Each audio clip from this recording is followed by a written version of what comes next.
between moving forward or backward, between hope and hate, between unity and division. We have to decide, do we still believe in honesty, decency, respect, freedom, justice, and democracy? In this moment, we can see those we disagree with not as enemies, but as fellow Americans. Can we do that? Does character in public life still matter? I believe I know the answer to these questions because I know you, the American people. And I know this: we are a great nation because we are good people. When you elected me to this office, I promised to always level with you, to tell you the truth. And the truth, the sacred cause of this country, is larger than any one of us. And those of us who cherish that cause, cherish it so much, a cause of American democracy itself, must unite to protect it. You know, in recent weeks, it's become clear to me that I need to unite my party in this critical endeavor. I believe my record as president, my leadership in the world, my vision for America's future, all merited a second term. But nothing can come in the way of saving our democracy. That includes personal ambition. So I've decided the best way forward is to pass the torch to a new generation. That's the best way to unite our nation.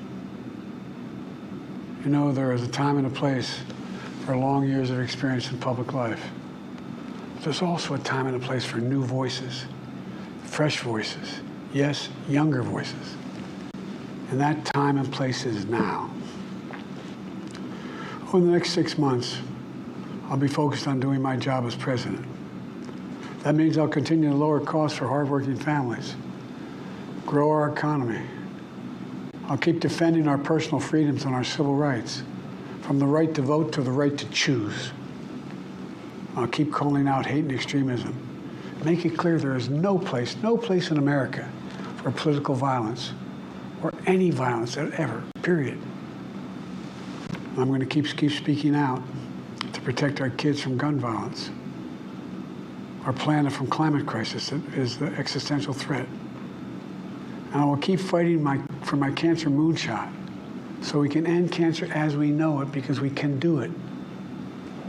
And I'm going to call for Supreme Court reform because this is critical to our democracy, Supreme Court reform. You know, I will keep working to ensure America remains strong and secure and the leader of the free world.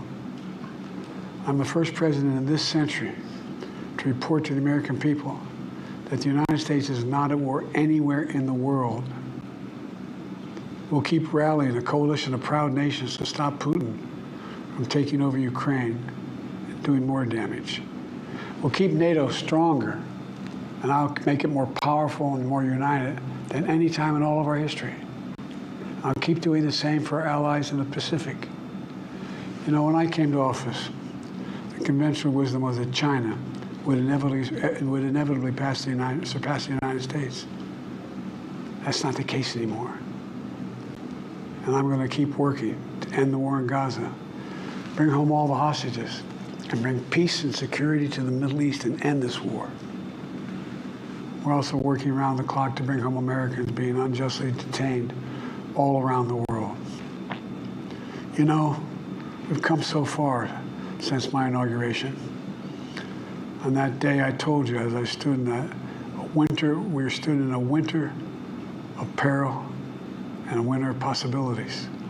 Peril and possibilities. We were in the grip of the worst pandemic in a century. The worst economic crisis since the Great Depression. The worst attack on our democracy since the Civil War. But we came together as Americans, and we got through it. We emerged stronger, more prosperous, and more secure. Today, we have the strongest economy in the world, creating nearly 16 million new jobs, a record. Wages are up. Inflation continues to come down. The racial wealth gap is the lowest it's been in 20 years. We're literally rebuilding our entire nation, urban, suburban, rural, and tribal communities. Manufacturing has come back to America. We're leading the world again in chips and science and innovation. We finally beat Big Pharma after all these years to lower the cost of prescription drugs for seniors. And I'm going to keep fighting to make sure we lower the cost for everyone, not just seniors. More people have health care today in America than ever before. And I signed one of the most significant laws helping millions of veterans and their families who are exposed to toxic materials. You know, most significant climate law ever in the history of the world. The first major gun safety law in 30 years. And today, the violent crime rate is at a 50-year low.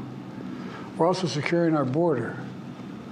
Border crossings are lower today than when the previous administration left office. I've kept my commitment to appoint the first black woman to the Supreme Court of the United States of America. I also kept my commitment to have an administration that looks like America and be a president for all Americans. That's what I've done. I ran for president 4 years ago because I believed and still do that the soul of America was at stake. The very nature of who we are was at stake. And that's still the case. America's an idea. An idea stronger than any army, bigger than any ocean, more powerful than any dictator or tyrant. It's the most powerful idea in the history of the world. That idea is that we hold these truths to be self-evident. We're all created equal, endowed by our Creator with certain inalienable rights: life, liberty, pursuit of happiness. We've never fully lived up to it, to this sacred idea, but we've never walked away from it either. And I do not believe the American people will walk away from it now.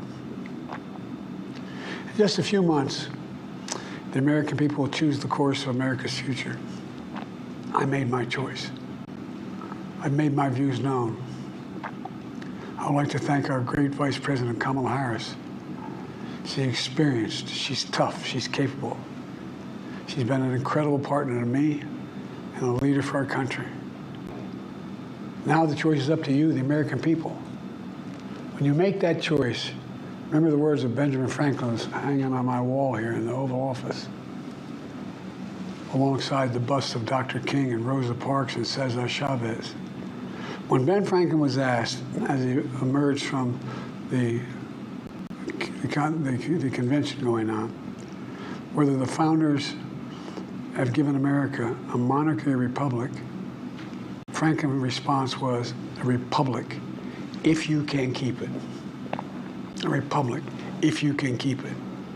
Whether we keep our republic is now in your hands. My fellow Americans, it's been the privilege of my life to serve this nation for over 50 years. Nowhere else on earth could a kid with a stutter, from modest beginnings in Scranton, Pennsylvania, and Claymont, Delaware, one day sit behind the resolute desk in the Oval Office as President of the United States.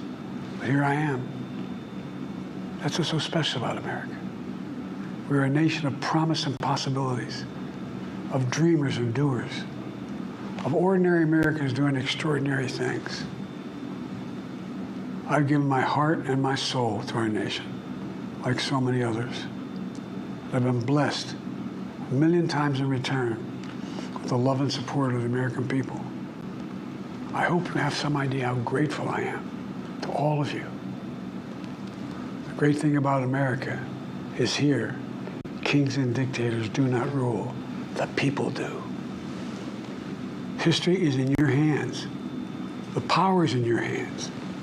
The idea of America lies in your hands. We just have to keep faith, keep the faith, and remember who we are. We're the United States of America, and there's simply nothing beyond our capacity when we do it together. So let's act together, preserve our democracy. God bless you all, and may God protect our troops. Thank you.